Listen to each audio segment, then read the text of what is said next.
Does anyone have any questions based on what we've talked about? Well, cool. How tall is the parking structure going to be? I believe the parking structure will be an additional 2 floors on top of what they've built. So I think it's 3 levels, right? I believe so. 3 levels. I have their drawings. I'm not counting. Because view matters with all this glass. Yeah. You see a column, a tower, if you step down right there, that tower that you start to see. From there down, that first floor will be retail space. So it's going to be all glass in, nice, well developed. And then we've designed the parking structure on this side especially to have some amenities and features that make it feel less like a parking. Because we knew the view from here would be dramatic. When we talk about the education corridor in that area, this is going to be a vantage point to feel like you're really there. Yes. Oh yeah. Let's walk on down this way to one of my favorite rooms. But also before we get there, this curtain wall is Omni. Correct me if I'm wrong. It's about 35 feet tall, 32 feet tall. I think our roof is at 35 feet. The building is 2 floors. We have a mechanical room on the roof. It is our what we call the penthouse, and we actually are tying this building into the Louisville Medical Steam Plant, which is right down the street, which ties into an underground tunnel network, and basically, it.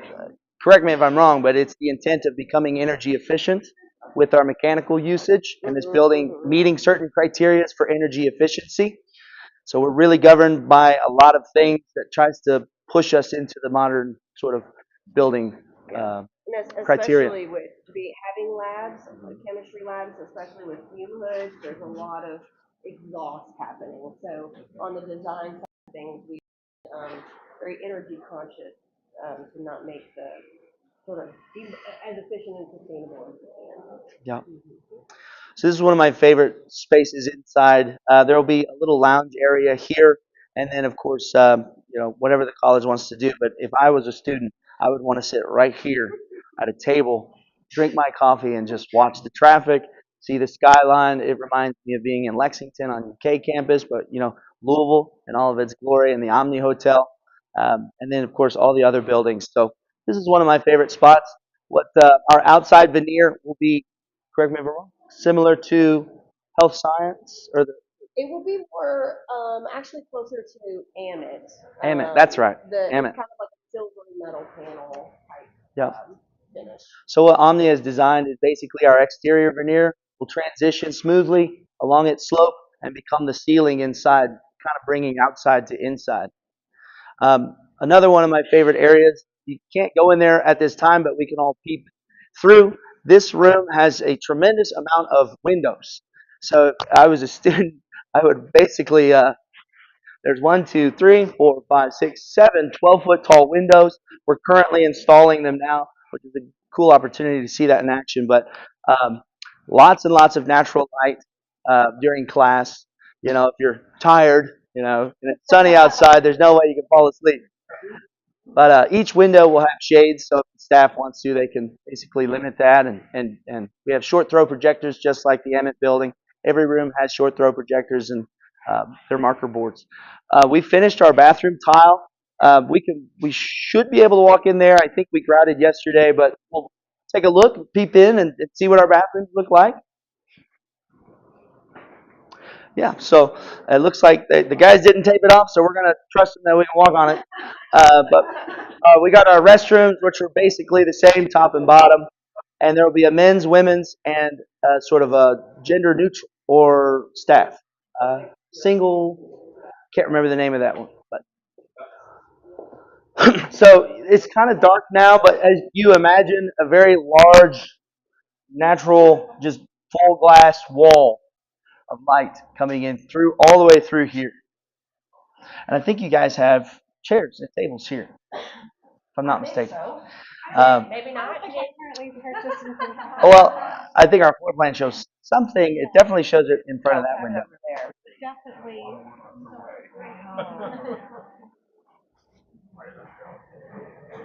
So we'll make our way back down the hallway, and we'll check out some classrooms and laboratories. How you good at it? Thanks, man. I've had a couple awkward moments, but I like to think I know what I'm doing.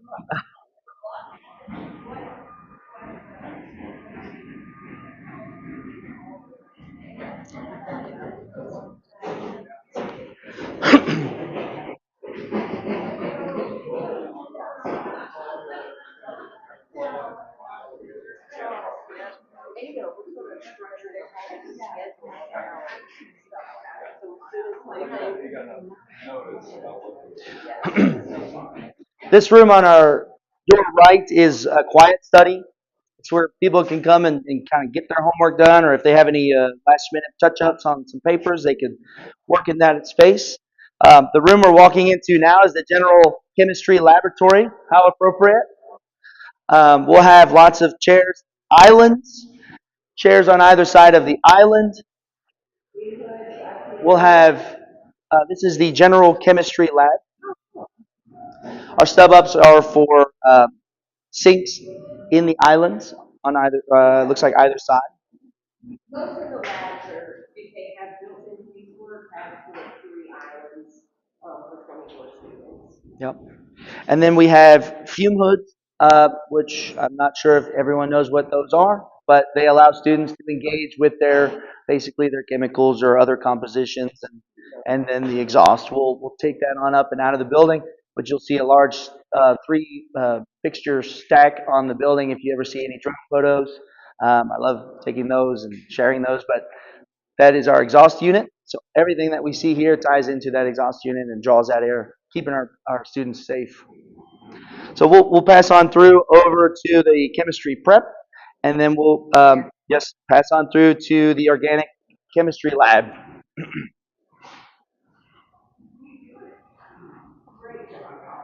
Thanks. I'm gonna lose my voice by the end of it, but it's totally worth it. Oh, careful about the plywood. Let that be an example. We got our plywood on the ground. Just be careful. So the organic chemistry lab is probably one of our more packed rooms.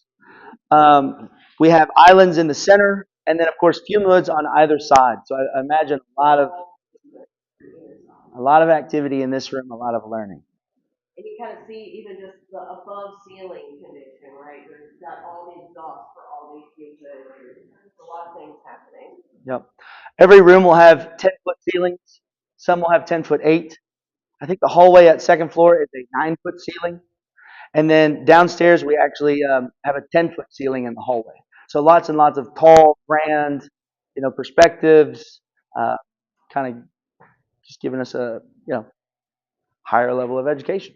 Let's keep on walking down through this hallway, and we'll keep going to the end of the hallway, and then take the stairs back down. But there's a couple of things here. I want to just kind of crowd right here, and then share another favorite section of the building that I like.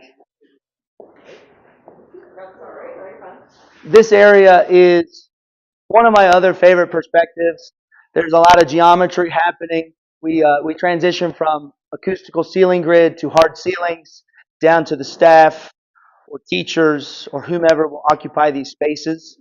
And you can see there's about 3 bays per what I call breakout, and they all just kind of set, giving a nice depth to the hallway. The hallways are very wide, and then they kind of get narrow, and then they get wide again. I just like this a lot because we'll have, can't remember our windows, but we'll have full light essentially through every window over to these very large curtain walls that are basically glass the entire wall. You'll be able to see all the activity through as a teacher. I think we have frosted sections of glass for the staff for privacy, but if you're in that room, I feel bad for the dean. Where's the dean? Poor window. Your window's like way up there. Yeah, your window's way up there, but maybe if she wants to come over here and just kind of feel the edge. So we'll walk on down, and essentially it's more labs, more rooms that you've seen, and then it kind of ends with a very large window that's currently temporaried in. And I think there's a little lounge space here, if I'm not mistaken. Right? Aaron, is there a little lounge space here? Yes, Yep. we got some lounge furniture. I don't remember if we did it. Might have done it back here, and then this again, yeah, like Colin's saying, would be all glass. They're still using it to bring materials and things in right now. Yeah. Yeah, All right, we'll head on downstairs and start working our way back to the main room.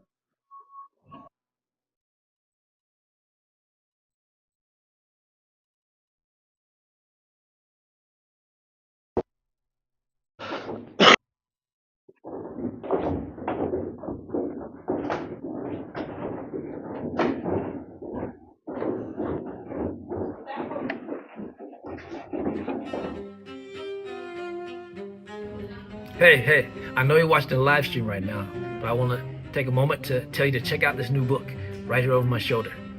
Believe me, it'll be worth it.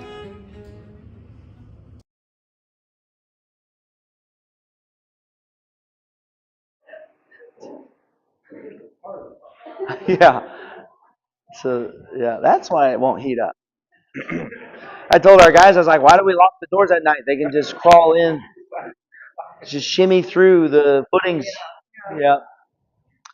I'll wait for a few more and then explain what's going on here. Are there many behind you, Don? Okay. Oh, we'll wait for Mr. Handy or Dr. Handy. Uh-huh. Oh, did I say something wrong? Because I probably said something wrong. 14. That's got to be. Dang it. Jody, you're supposed to like when I'm saying too many weird things. Just warning sign. Well, if that's the bulk of everyone here, what we have going on here is we had to leave out a section of the concrete slab to coordinate with Louisville Medical Steam Plant, some direct buried pipes, as we call them. These pipes are continuous below ground, and they are at a depth of about 6 to 8 feet. Bottom of trench is about 8 feet. They run diagonally over to an existing steam tunnel, which the college is very familiar with, and works very closely with Louisville Medical Steam Plant. That supplies cold water. Was it cold water? Cold water, steam, high pressure steam, low pressure steam, and a couple of other services. Those will then be welded and continuous throughout the entire space. We have 3 pipes here. We've got more pipes that are in our classrooms just for the space. These are basically 12-inch, after they're insulated, 12-inch lines that will continue on to our mechanical room, which we'll see at the end of this tour.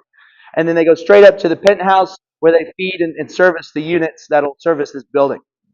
So once they're done in April with their backfill, we'll be able to fill in this trench, get our curtain wall installed, and there's actually a lab that's missing its walls, but there will be a small lab over here that'll be accessible also from this classroom.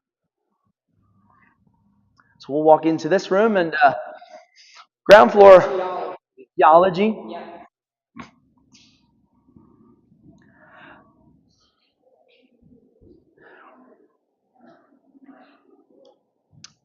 So let's see here.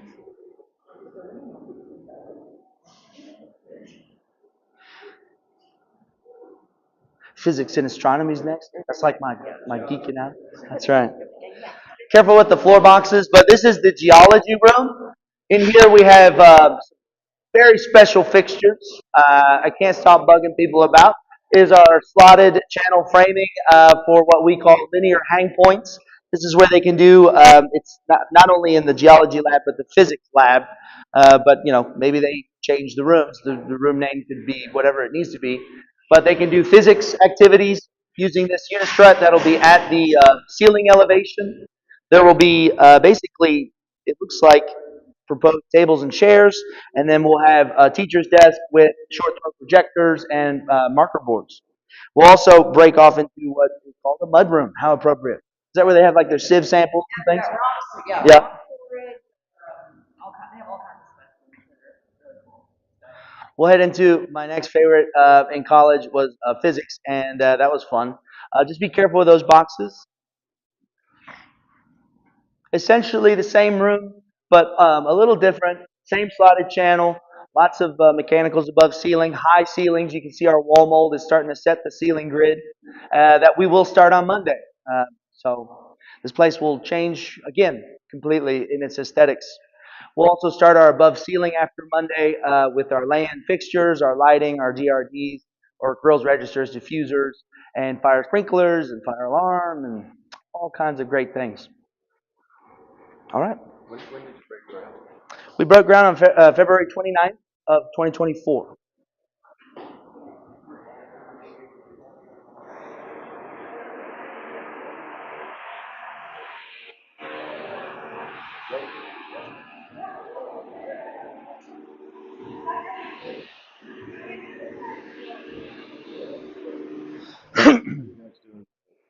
parking structure also? Calhoun is doing that, and their project manager and I are working very closely together with some things. We actually have mechanicals that kind of tie into each building, and then we also tie into the admin building, and so we have to coordinate well with them. And I've built up a pretty awesome relationship. I really like that guy.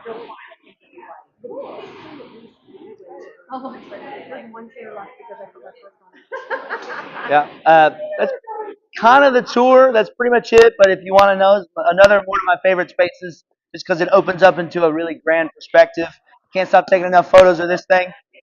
And then we have some small offices over here for the division assistant, the dean's office, a break room, and a meeting room. We also have an adjunct office, a mama baby room, more bathrooms, more restrooms, and a very, very large mechanical room. If you guys want to walk through, we can see all the mechanicals. But if you don't, that's kind of the tour. And does anybody have any questions? Awesome. Thank you. Well, thank you. Thank you. If you do nothing else, If you do nothing else. Do nothing else. If you do nothing else. If you do nothing else. If you do nothing else. If you do nothing else. Stay live. The lights of Kentucky Performing Arts shine on more than our shows. They illuminate a pathway of discovery for all throughout our Commonwealth. A pathway of creativity, confidence, possibility, of brilliance, inspiration, curiosity, and wonder. For 40 years, Kentucky Performing Arts has led a pathway to unite the Commonwealth around the joy of discovering the arts, and will continue to shine this light far into the future.